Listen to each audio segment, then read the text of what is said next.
Cinema சங்கி basement missing building condemn வெளிப்படையாக சொல்கிறாரு. எனக்காவது ஒரு நாள் எம்எல்ஏ ஆகிருக்கலான்னு நினச்சேன். என் ப்ரொடியூசர் என்னை கூப்பிட்டு மதுரையில் எனக்கு சீட் ஒதுக்கியிருக்காங்க, அதனால நான் வந்தேன். யூ டோன்ட் ஹேவ் அ அக்கறை about the people, you don't have a connect about the people. என் தொகுதியில் ஸ்கூல் எங்கே இருக்குன்னு தெரியாது, எத்தனை ரோடு இருக்குன்னு தெரியாது, எத்தனை சுகாதார நிலையம் இருக்குது, எதுவுமே தெரியாமல் புரிஞ்சிக்கிட்டு பேசுங்க, தெரிஞ்சுக்கிட்டு பேசுங்க, பற்று இருக்குன்னு சொல்லுங்கள். அப்போ நாங்கள் ஏற்றுக்கிறோம். யார் வேணாலும் வேட்பாளர் இருக்கலாம், எந்த குறையும் இல்லை. நான் வந்து கொரோனா போது அரிசி பருப்பு எண்ணெயெல்லாம் வாங்கி கொடுத்தேன். அதுக்கு நீ எம்எல்ஏ இருக்க தேவையில்லை. இவர் என்ன பண்ணியிருக்காரு? சும்மா சந்தர்ப்பவாதி, எதர்ச்சியாக இந்த சீட்டு இந்த கட்சிக்கு ஒதுக்கப்பட்டது, அங்கே வரேன்னு சொல்லிட்டு அந்த கட்சி என்ன கட்சி? ஜாதி ரீதியான கட்சி. அப்படியான கட்சிகள் இந்த கூட்டணி இல்லையா அப்படிங்கிற கேள்வி. கரெக்டு. நான் தப்பே சொல்லு. எனக்கு இருக்கிற தப்பு பேரு, அது என்ன புது நீதி கட்சி? அண்ணாமலை அவர்கள் பழைய நீதி கட்சி வாரிசுகள் வேணாம், புதிய நீதி கட்சி வாரிசுகள் இருக்குத்தனமா. அது ஒன்று தான் எனக்கு காஸ்ட் ஓரியன்டா உங்களுக்கு எதிராக நிப்பாட்டிருக்காங்க நீங்க நினைக்கணுமா? உங்க ஓட்டை, உங்களுக்கு வர ஓட்டுகளை பிரேக் பண்றது அப்படின்னா எவ்வளோ அறிவாளியா இருக்கு. நான் கேட்குறேன், எனக்கு இப்போ நான் பெட் வைக்கிறேன், என்னைக்கு ஓட்டு எண்ணிக்கை வருதோ 60% ஓட்ஸ் நான் வாங்க போறேன்.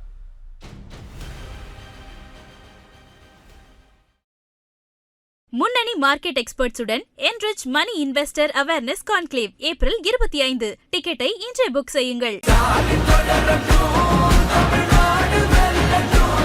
நீங்க எப்பவுமே அப்படி யாரையுமே பர்சனல் அட்டாக்குங்கிற விஷயமே பண்ணது கிடையாது தான். இந்த எலெக்ஷன்ல நீங்க கொஞ்சம் உங்க ஸ்ட்ராட்டஜியை மாத்திருக்கீங்களா? இல்லை, வெறும் 2-3 நாளைக்கு தான், ஒரு 2 நாளைக்கு தான் மாற்றினேன். இப்போ திருப்பி மறந்துட்டேன். ஏன்னா பாருங்க, எனக்கு பாக்கி எல்லாம் எனக்கு முக்கியம் இல்லை. ஒரு நபர் அரசியலுக்கு வர்றதுக்கு எந்த ஒரு ப்ரீ குவாலிஃபிகேஷனோ தகுதியோ தடையோ எதுவுமே இருக்கக்கூடாது. ஜனநாயகம், அதுதான் ஜனநாயகம். எனக்கு இவர் மேல் இருக்கிற ஒரே இல்லை மிஞ்சி போனால் 2 குறை. ஒன்று, இவர் வாயால் இவர்கள்ட்ட எப்போல்லாம் கேட்குறாங்களோ நீங்கள் எதுக்கு இங்கே வந்தீங்க, உங்களுக்கும் மதுரை மத்திக்கும் என்ன சம்மந்தம்னு சொல்கிறேன். வெளிப்படையாக சொல்கிறாரு.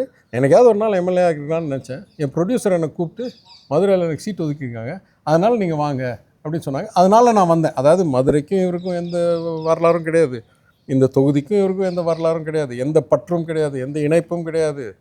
அதை வெளிப்படையாக சொல்கிறாரு. You are just a stranger to me, எனக்கு ஏதோ சீட்டு கொடுத்தாங்க அதனால் நான் வந்தேன். அப்போனா எங்களுக்கு அவமரியாதை தானே? இல்லை அப்பப்போ நான் லீவுக்கு வந்திருக்கேன், அது தவிர எனக்கு சீட்டு கொடுத்தாங்க அதனால் என் தலைவர் சொன்னார் அதனால் வந்தேன்றார். ஏன் இதெல்லாம்? அப்போனா யூ டோன்ட் ஹேவ் அ அக்கறை about the people, you don't have a connect about the people. இந்த 16லையும் சரி 21லையும் சரி நீங்கள் எப்போவுமே அப்போசிஷனை அக்யூஸ் பண்ணி நிறைய பிரச்சாரங்கள் பண்ணியே பார்த்ததில்ல. நீங்கள் செஞ்ச விஷயங்கள், செய்ய போகிற விஷயங்கள். இல்லை, நான் முதல்ல இவர் மேலே என்ன எனக்கு குறைன்னு சொல்லிடுறேன், அதுக்கப்புறம் ஏன் இவர் அட்டாக் பண்ணி. 2வது, இவர் வந்து என்ன சூழ்நிலை, ஏன் இப்படி இருக்குது, இதை எப்படி நான் திருத்த போகிறேன். இப்போ எல்லாம் புதுசுக்கு வருவோம் துறைக்கு. எதுவுமே இப்போ நான் வந்து ஒரு காலத்தில் மேனுஃபேக்சரிங்கில் கன்சல்டன்ட், அப்புறம் சிஸ்டம்ஸில், அதுக்கப்புறம் ஃபைனான்ஸுக்கு போனேன். நான் படித்தது 4 டிகிரி 4 வெவ்வேறு துறை. Yes. So everybody starts new everywhere. The point of starting new is to learn. ஒரு இடத்துக்கு புதுசாக வந்தால், எனக்கு தொடர்பு இல்லாத இடத்துக்கு வந்தால் மேப்பை காமிங்க, என்னென்ன இருக்குது என்னென்ன இல்லை, யார் ஏது, வரலாறு, என்ன பிரச்சனை, எது நல்லா நடந்திருக்கு, எது சரியில்லை, இதை புரிந்து கொண்டு பேசணும். நான் திருப்பி சொல்லுவேன். நான் அரசியலுக்கு வந்து 2016.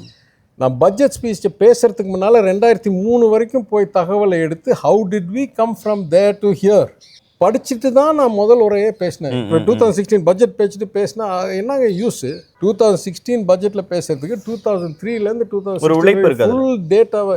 only if I know what path I have come, I can tell what path I should go, why I got here, whether it's possible to turn, whether I need to turn. இதெல்லாம் தேவையில்லை. So படிக்கணும், வரலாறு தெரியணும், புரியணும். உங்களுக்கு எல்லாத்துக்கும் எல்லாம் தெரியாது, யாருக்கும் எல்லாம் தெரியாது. ஆனால் தெரிஞ்சவங்ககிட்ட கேட்டு தெரிஞ்சுக்கலாம்ல. ஸோ இவர் வர்றாரு, வந்தன்னையிலேருந்து இன்னை வரைக்கும் 1% கூட அவருடைய தொகுதி புரிதலோ சூழ்நிலை புரிதலோ எதுவுமே அந்த ஃபவுண்டேஷன் பேஸ்மெண்ட்டை கட்டவே இல்லை. பேஸ்மெண்ட்டை கட்டாமல் பில்டிங் மாத்திரம் சொல்லிட்டு இருக்காரு. சரியில்லை, அது சரியில்லை. ஏன் சரியில்லை? சரி, நீங்கள் தேர்ந்தெடுக்கப்பட்டால் என்ன பண்ணுவீங்க? என் தொகுதியில் ஸ்கூல் எங்கே இருக்குன்னு தெரியாது, எத்தனை ரோடு இருக்குன்னு தெரியாது, எத்தனை சுகாதார நிலையம் இருக்குது, எதுவுமே தெரியாமல் நான் நல்லா இருப்பேன்னா அப்போ அதுவும் என்னை பொறுத்த வரைக்கும் எங்கள் மக்கள் மேல் அவமரியாதை. புரிஞ்சிக்கிட்டு பேசுங்க, தெரிஞ்சுக்கிட்டு பேசுங்க, பற்று இருக்குன்னு சொல்லுங்கள். அப்போ நாங்கள் ஏற்றுக்கிறோம். யார் வேணாலும் வேட்பாளர் இருக்கலாம், எந்த குறையும் இல்லை.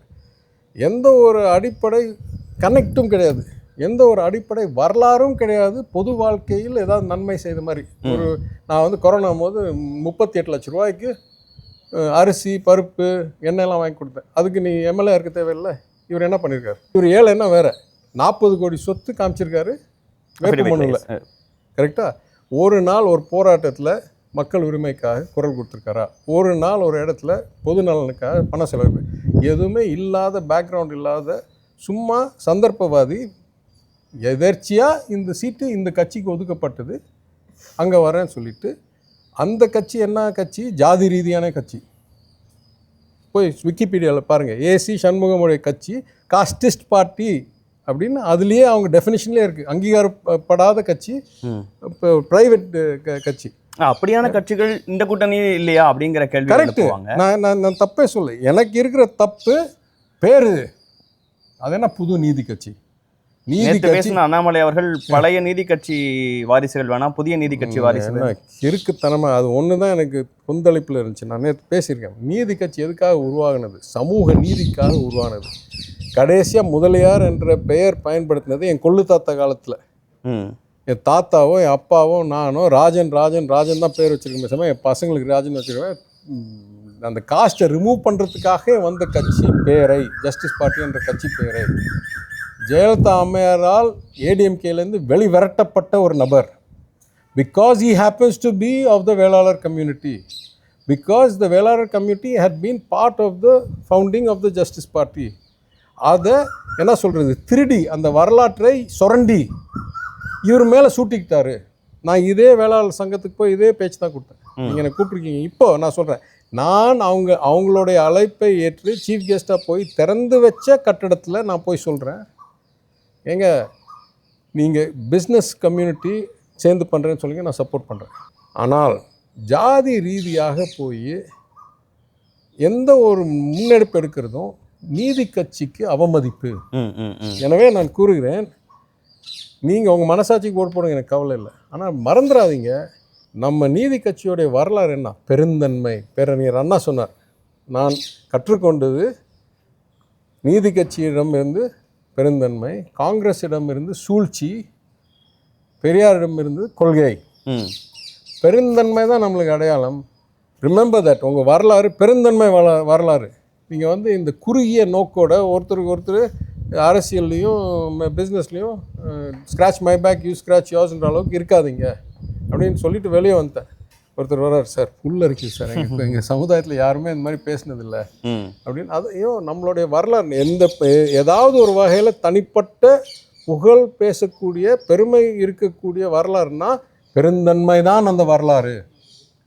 பெருந்தன்மையை விட்டுட்டு நீங்கள் வந்து திருப்பி நேரம் இவர் பேர் அறிவிக்கும் போது என்ன சொன்னாங்க? சிதம்பரம் பிள்ளை அப்பா, சன் ஆஃப் சிதம்பரம் பிள்ளை. அப்போ இவங்க காஸ்ட்டை பயன்படுத்தி காஸ்ட் ஓரியன்டாக உங்களுக்கு எதிராக நிப்பாட்டியிருக்காங்க நீங்கள் நினைக்கணுமா? உங்களுக்கு வர ஓட்டுகளை பிரேக் பண்ணுறது. அப்போனா எவ்வளோ அறிவாளியாக இருக்கணும். நான் கேட்குறேன், அந்த காஸ்ட்டில் இருக்கவங்க உள்ளூரில் இருக்கிற எனக்கு, இந்த சமுதாயத்துக்கு செஞ்ச பல நூற்றாண்டுகளாக பணி செஞ்ச என் குடும்பத்துக்கு, அமைச்சராக இருக்கக்கூடிய எனக்கு, நன்மை அவங்களுக்கு செய்யக்கூடிய எனக்கு ஓட்டு போடுவாங்களா? இங்கே வெளியூர்லேருந்து வர்ற யாரோ பிள்ளைமாருக்கு போடுவாங்களா? எனக்கு இப்போ நான் பெட் வைக்கிறேன், என்னைக்கு ஓட்டு எண்ணிக்கை வருதோ 60% ஓட்ஸ் நான் வாங்க போகிறேன். நான் அப்படி போய் கேட்கவும் இல்லை. ஏன்னா அவங்களுக்கும் தெரியும், எனக்கும் தெரியும், சப்போர்ட் பண்ணுறதுக்கு நான் இருக்கேன். நான் ஒரு சமுதாயத்தை பார்க்குறது தான் ஒன்று இப்படின்னு பார்க்குறேன், இல்லை இப்படின்னு பார்க்குறேன், இல்லை தேவைப்படும் போது இப்படின்னு பார்க்குறேன். இந்த ஆள் எப்படி சமுதாயத்தை பார்க்குறாரு? இப்படின்னு பார்க்குறாரு. He's only taking from them. He wants their vote only because he's a Pillamar. I'm not asking for the vote because of my community, right?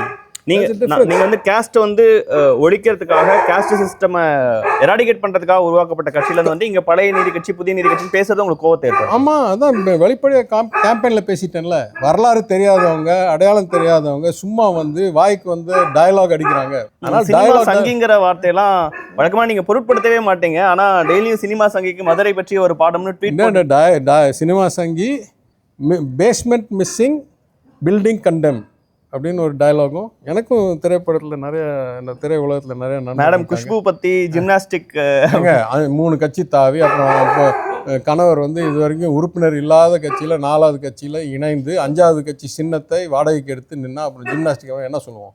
கொள்கைவாதியா, லட்சியவாதியா? இப்போ நம்ம பேசிட்டு இருக்கும்போது உங்க வீட்ல 2 பசங்க கத்திட்டே இருக்காங்க. இல்லை புது ஆள் வந்தால் அவங்களுடைய அதாவது எதுவும் பண்ண அப்ப மாட்டாங்க. நான் வரும்போதெல்லாம் எதுவும் பண்ணல. இப்போ நிறைய பேர் வரல. இல்லை ஒரு விமர்சனம் வந்தது. கம்மியா உங்களை பார்க்க வர மக்கள் எல்லாம் நீங்க வந்து நாய் விட்டு கழிக்க வர்றீங்க. 10 பேர் நிற்கிறீங்க. பாவம் இவங்கெல்லாம் குட்டியாக ரோட்டில் இருந்த குட்டி எடுத்து வளர்த்துட்டு இருக்கோம். கம்மியா. எவ்வளோ பேர் சார் இங்கே இருக்காங்க? இங்கே மொத்தம் எங்கள்கிட்ட 5, 2 மதுரையில், 2 இங்கே வெளியே காப்பாற்றப்பட்டது. செக்ரட்டரியில் காப்பாற்றப்பட்டது 1 அங்கே கவர்மெண்ட். என்ன கனெக்ஷன் சார் உங்களுக்கு? ஏன்னா நீங்கள் நாட்டு நாய்கள், தெருவோரமாக இருக்கக்கூடிய நாய்கள் எடுத்து வளர்க்குறீங்க. யாருக்கெல்லாம் பாவம் வேறு இடம் இல்லையோ அவங்கள காப்பாற்றணுன்றதுக்காக